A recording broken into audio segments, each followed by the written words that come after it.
Olá pessoal, tudo bem? Boa noite.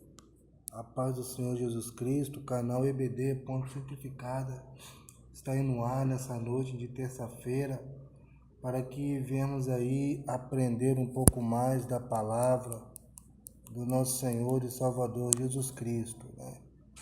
E hoje aqui nessa terça-feira, você que acompanha o nosso trabalho aí nas redes sociais, sabe que eu sempre gosto de gravar aí ao vivo, né? Lá no meu canal, no YouTube, EBD Ponto Simplificada.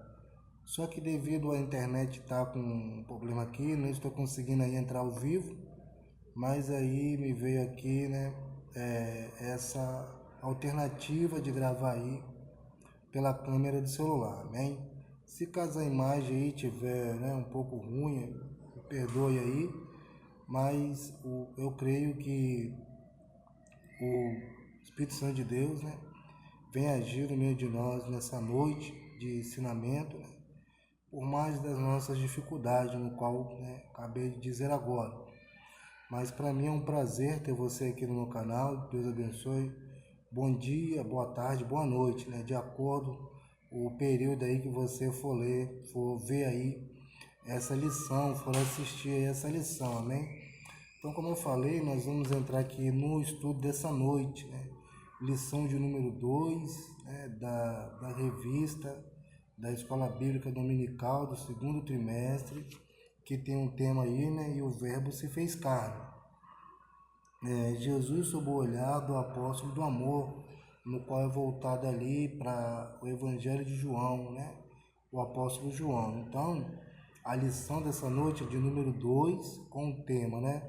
O novo nascimento, amém?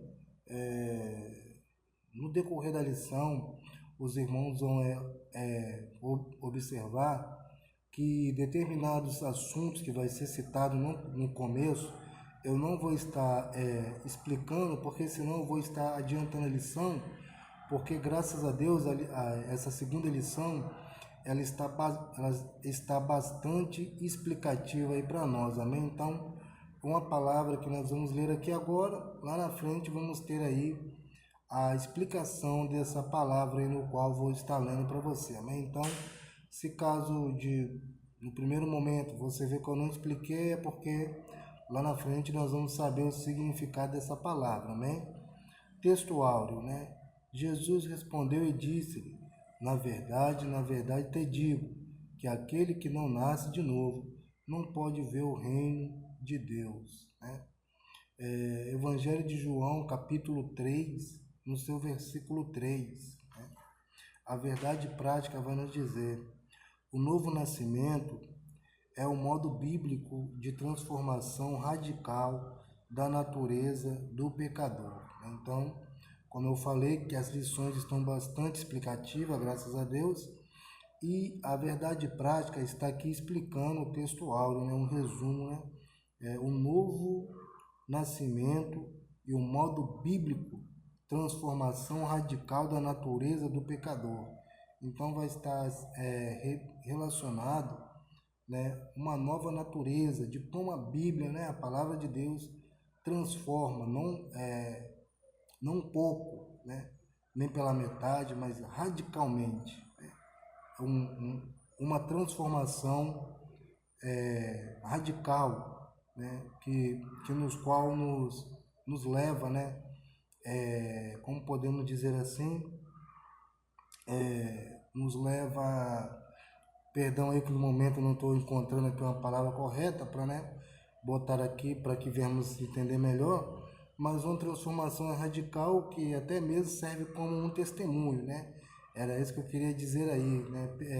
Pessoas, né? Pessoas vendo aí a nossa nova postura, né?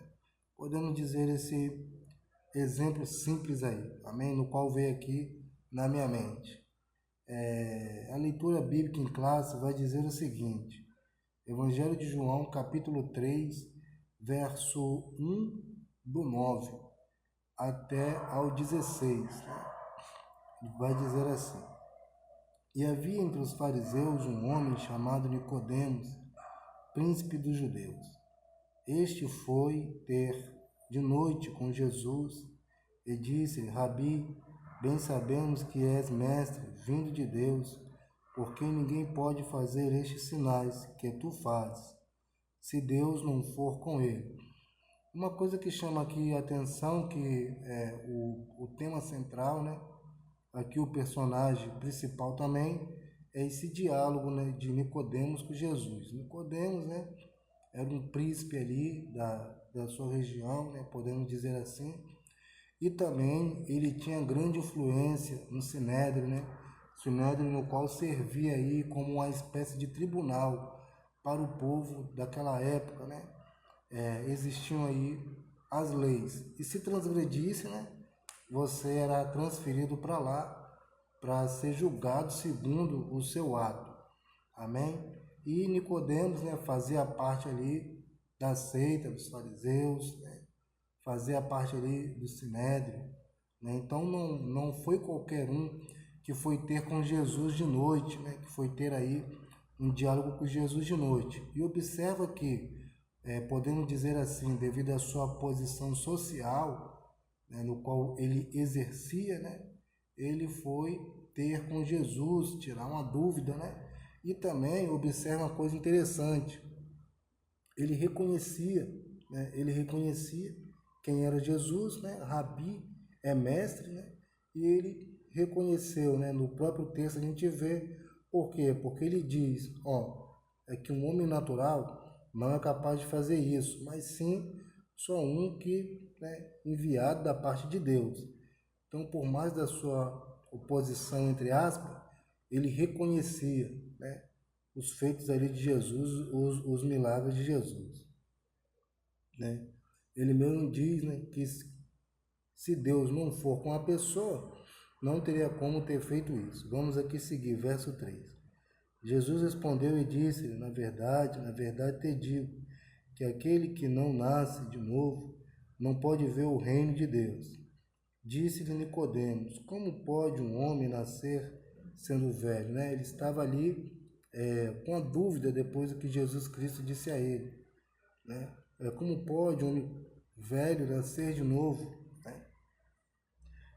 Ele diz assim: disse-lhe Nicodemos: como pode um homem nascer de novo sendo velho? Porventura pode tornar a entrar no ventre de sua mãe e nascer?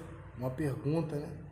Jesus respondeu: na verdade te digo, que aquele que não nasce da água e do Espírito não pode entrar no reino de Deus. Então, Jesus Cristo, né, ele sana ali, através dessa palavra, a dúvida de Nicodemos, né? Jesus falando, respondendo, respondeu: na verdade te digo, Nicodemos, que aquele que não nascer da água e do Espírito, né? Dois nascimentos, a água representando o batismo de João Batista, né? E o Espírito, no qual a gente vai ver aqui, né? Vai ter uma lição para que venha clarear melhor nossa mente, e a gente vai entender que o Espírito aqui, né, da água e do Espírito, tem um significado de quando a gente permite o Espírito Santo entrar nas nossas vidas, né? Uma espécie de permissão. Não pode entrar no reino de Deus. Então, se você não nasceu da água e nem do Espírito, que é você permitindo ele entrar na sua vida, não vamos entrar no reino de Deus, né? O reino, né, a gente sabe que tem um dono, né, que é o próprio Deus, no qual está falando o texto aqui. Verso 6. O que é nascido da carne é carne, e o que é nascido do Espírito é Espírito. Não te maravilheis de ter dito: necessário vos é nascer de novo. Então, observa que o que Jesus deu conselho a Nicodemos lá atrás, orientou a Nicodemos lá atrás, aqui no verso 7, Jesus Cristo está falando para ele: Nicodemos, não se maravilheis de eu ter te dito que tem que nascer de novo, né? E no qual Jesus Cristo também explica como é esse novo nascimento da água e do Espírito, amém? Verso 8. O vento assopra para onde quer, e ouves a sua voz, mas não sabes de onde vem, nem para onde vai. assim é todo aquele que é nascido do Espírito. Então, Jesus Cristo, no verso 8, está falando: o vento assopra para onde quer. Ouves a sua voz, né?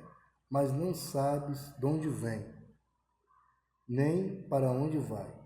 Aí faz a comparação, né? Assim é todo aquele, assim, nem para onde vai. Assim é todo aquele que nasce do Espírito, né? Então, como podemos assim deixar uma explicação simples, né? Ouvimos o barulho do vento, né? Não sabemos de onde vem nem para onde vai. E assim é todo aquele que nasce do Espírito, né? Porque somos conduzidos por Ele, né? Então, não sabemos para onde Ele irá nos guiar. Amém? Nicodemos, verso 9. Nicodemos respondeu e disse-lhe: como pode ser isso? Outra pergunta. Porque Deus amou o mundo de tal maneira que deu seu Filho unigênito para que todo aquele que nele crê não pereça, mas tenha vida eterna, né? Surge outra dúvida de Nicodemos: como pode ser isso? E Jesus Cristo esclarece a ele novamente. Por quê? Como pode ser isso? Por quê? Porque Deus amou o mundo de tal maneira que deu o seu Filho unigênito, para que todo aquele que nele crer não pereça, mas tenha o quê? A vida eterna. Então, aí se cremos aí, no nome de Jesus, aceitar, né? E ouvimos a pregação, através da pregação, o Espírito Santo de Deus vai, como podemos dizer, ele vai trabalhar, vai nos convencer dos nossos maus caminhos, né? E ali, através disso, nós vamos passar o que é crer.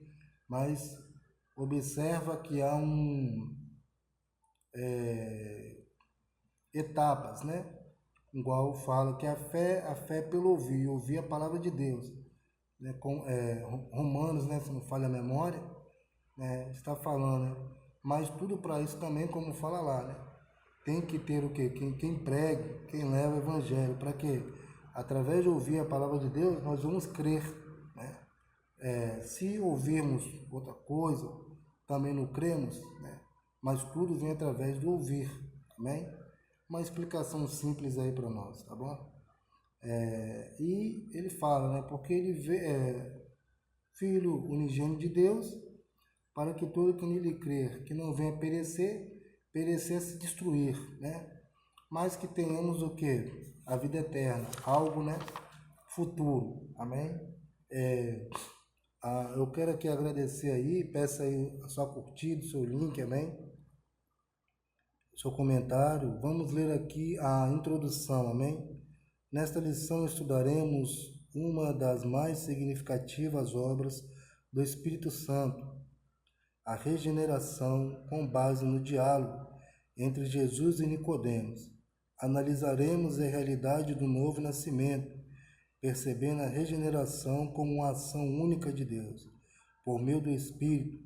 Adicionalmente, destacaremos a importância dessa extraordinária obra na vida do pecador e os meios que Deus disponibiliza para que possamos vivenciar a experiência da regeneração. Então, a introdução aqui nessa noite está servindo como uma espécie de orientação do que vamos aprender nessa noite, amém? Vamos aqui para o título de número 1, Jesus e Nicodemos, amém? Quem era Nicodemos? Foi como eu falei, perguntas lá de trás, né? Vamos ver algumas respostas agora, amém? Quem era Nicodemos? O contexto de João 3, capítulo 3, revela que Jesus já era uma figura conhecida em Jerusalém, devido ao milagre que realizou ao transformar a água em vinho. A sua fama espalhou-se entre o povo, especialmente entre os líderes religiosos do templo de Jerusalém. Isso a gente vai ver lá no Evangelho de João, capítulo 1, capítulo 2, verso 2 ao 26, né? Foi nesse cenário que Jesus despertou o interesse de um mestre israelita chamado Nicodemos. Evangelho de João, capítulo 3, verso 1. Um sábio judeu de grande prestígio, tanto entre o povo como entre os seus colegas fariseus. Assim Nicodemos procurou Jesus durante a noite para questioná-lo sobre seus ensinamentos, né? A gente vai ver isso lá no Evangelho de João, capítulo 3, verso 2, né? Eu não vou estar aqui abrindo as referências, mas explicando um pouco a lição, amém? Para que a gente não venha aí perder mais tempo, né? Então, a gente observa aqui um breve resumo de quem era Nicodemos, né? Então, não foi qualquer um que foi ter, né, com Jesus, né, mas com um propósito, né? Perguntando a Jesus acerca dos seus ensinamentos, né? Então, Nicodemos tinha prestígio entre os seus colegas fariseus, né? Um homem sábio, né? Então, é uma das características de Nicodemos. Subtítulo de número 2. O reconhecimento de Nicodemos sobre Jesus como mestre, né? O versículo 2 indica que Nicodemos percebeu a autoridade que o Pai concedeu a Jesus, chamando de Rabi. Então, Rabi, né, é mestre, né, o significado de mestre. A gente vê lá no Evangelho de João, capítulo 3, verso 2.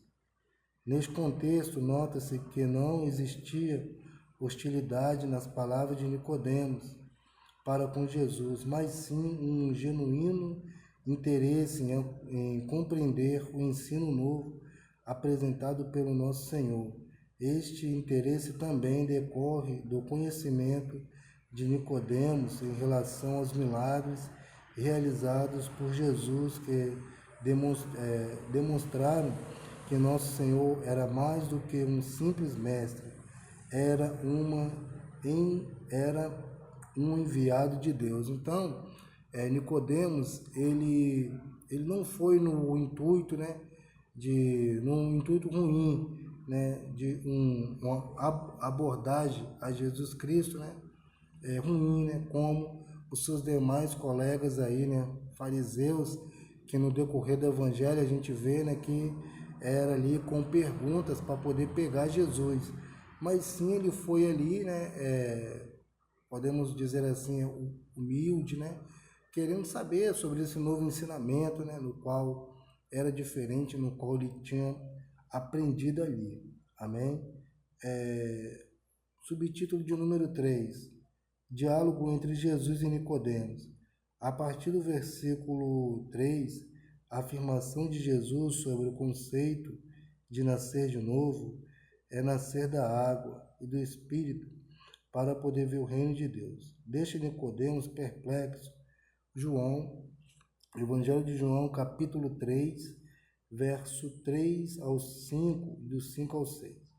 As palavras água e espírito aparecem frequentemente ao longo do Evangelho de João, transmitindo a ideia de elementos fundamentais para a nossa admissão no reino celestial.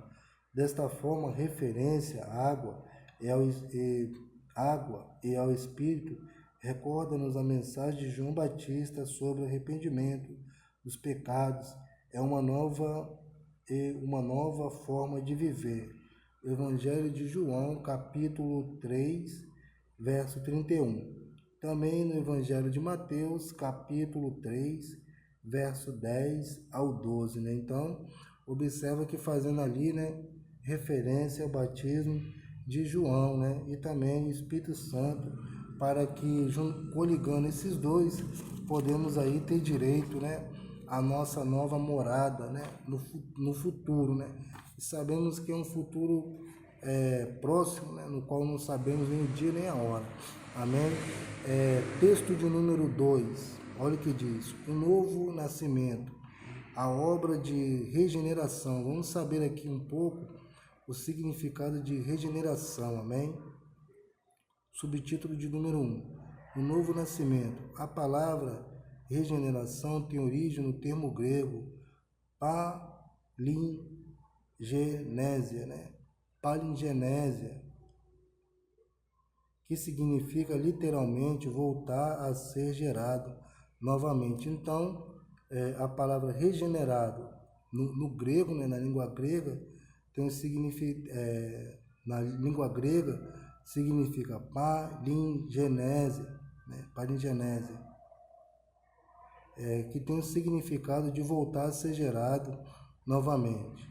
Assim, a regeneração é um conceito utilizado na teologia, especialmente na soteriologia, doutrina da salvação. A soteriologia aqui é a doutrina da salvação, para descrever o ato divino de transformação interior do pecador.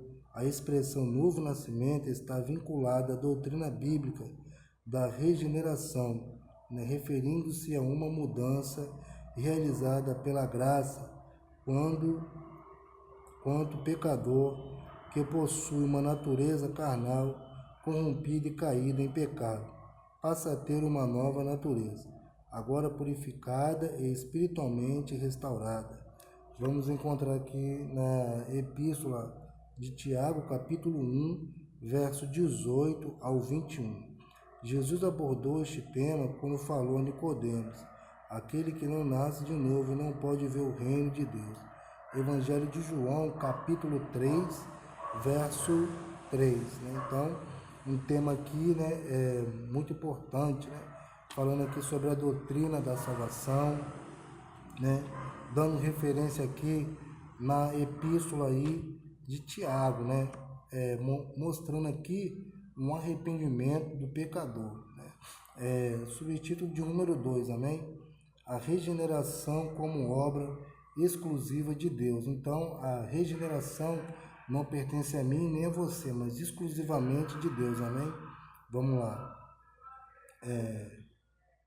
A regeneração é um ato que Deus realiza na vida do pecador, levando a uma mudança radical do seu coração e provocando uma transformação profunda na sua vida interior. Este processo acontece quando o pecador reconhece os seus erros e a necessidade de um Salvador. Nesse contexto, Deus efetua essa obra regeneradora através do Espírito Santo, que concede nova vida ao pecador. Por esta razão, a regeneração é uma ação puramente divina. Na Epístola de Tiago encontramos a seguinte afirmação: toda boa dádiva e todo dom perfeito vem do alto, segundo a sua vontade. Ele nos gerou pela palavra da verdade. Epístola de Tiago, capítulo 1, verso 17 e 18. Então, observa que, né, uma afirmação bíblica, né, que no qual o pecador, reconhecendo ali que necessita, né, de Cristo em sua vida através da pregação, né, o Espírito Santo de Deus ele vai agir. Mas, como eu falei lá atrás, né, tem que haver um reconhecimento, amém? Nosso. Subtítulo de número 3, a necessidade da regeneração do pecador. A Bíblia ensina que o ser humano é pecador. Em uma de suas cartas, o apóstolo Paulo destaca a pecaminosidade do ser humano em razão da queda dos nossos primeiros pais. Todos pecaram, né? Romanos 5, 12. Assim surge a necessidade de cada indivíduo passar pela experiência da regeneração. Romanos capítulo 5, verso 19. Verso 19. Esta magnífica obra foi confirmada pelo Senhor Jesus durante sua morte sacrificial.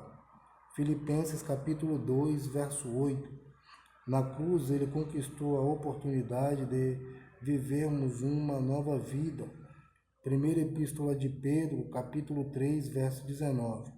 Portanto, devido à nossa natureza pecaminosa e ao que Jesus realizou na cruz, a ação regeneradora do Espírito Santo é essencial para todos os seres humanos. Então, mais uma característica aqui, falando sobre a importância da morte de Cristo na cruz, né? O qual, né, o benefício, né, e também mostrando que toda boa obra parte de Deus. Amém? Eu tenho aqui meia hora, já estamos aí em 25 minutos, então por isso que eu estou até mesmo adiantando um pouco aqui a lição. Amém? Texto de número 3, amém? Os meios da obra regeneradora. Subtítulo de número 1, a operação do Espírito Santo, amém? O conceito de nascer da água refere-se de forma metafórica à ação purificadora do Espírito, embora muitos interpretam a água no Evangelho de João como uma alusão ao batismo cristão. A regeneração que se produz não é algo físico ou material, mas sim uma transformação interior, mas sim uma transformação interior que apenas o Espírito Santo pode realizar. Nesse sentido, nascer da água simboliza a obra purificadora do Espírito, referindo-se àqueles que são nascidos do Espírito. Evangelho de João, capítulo 3, versos 5 ao 8. De certa forma, o modo como se manifesta a regeneração na vida do salvo possui um caráter misterioso. No entanto, é inegável que aqueles que vivenciam essa experiência recebem mediante a ação do Espírito uma nova vida em Cristo e a lavagem da regeneração e da renovação do Espírito Santo. Tito, capítulo 3, verso 5. Então, observa que a água, é uma metáfora, um simbolismo. Por quê? Porque a mudança parte do quê? De dentro para fora, Então, somente o Espírito Santo de Deus tem esse poder. Amém? Subtítulo de número 2 vai dizer, a palavra de Deus. A palavra de Deus tem poder regenerador na vida do pecador, conforme podemos ler na epístola do apóstolo Pedro, sendo de novo gerados, não de semente corruptível, mas da incorruptível, pela palavra de Deus, viva e que permanece para sempre. Epístola de Pedro, a primeira epístola de Pedro, capítulo 1, verso 23. Semelhantemente, em Tiago, lemos que pela sua vontade Deus nos gerou pela palavra da verdade. Epístola de Tiago, capítulo 1, verso 18. Portanto, o Novo Testamento apresenta com clareza o caráter regenerador da palavra de Deus. Por isso, ela é tão poderosa, viva e eficaz, pois alcança o lugar mais profundo do pecador, que mensagem humana alguma tem poder de alcançar. Carta aos Hebreus, capítulo 4, verso 12. Ela é a semente de que o Espírito Santo se serve para gerar uma nova criatura. Então, mostrando aqui um pouco aí da autoridade da palavra de Deus, que no qual é a nossa maior autoridade. Amém? Subtítulo de número 3, a vontade soberana de Deus. Vamos lá. A palavra de Deus ensina que intenção divina que todos os seres humanos alcancem a salvação e cheguem ao conhecimento da verdade. Primeira carta de Paulo a Timóteo, capítulo 2, verso 3 ao 4. O plano de salvação de Deus revela a sua vontade perfeita, desejando que ninguém seja condenado eternamente, como é mencionado na epístola de Pedro, 2 Pedro, capítulo 3, verso 9. No entanto, segundo a sua vontade permissiva, as pessoas têm a liberdade de fazer escolhas, decidindo se buscam ou não o perdão divino e ser, por consequência, a vida eterna. Vamos ver no Evangelho de Lucas, capítulo 7, verso 30, Atos 7, 51. Logo, o ser humano não pode escapar da sua tomada de decisão. Então, a gente aprende, pessoal, e fechando aqui, poucos segundos aí, que a escolha é nossa, a decisão é nossa. Deus não quer que ninguém se perca. Amém? Deus abençoe e muito obrigado.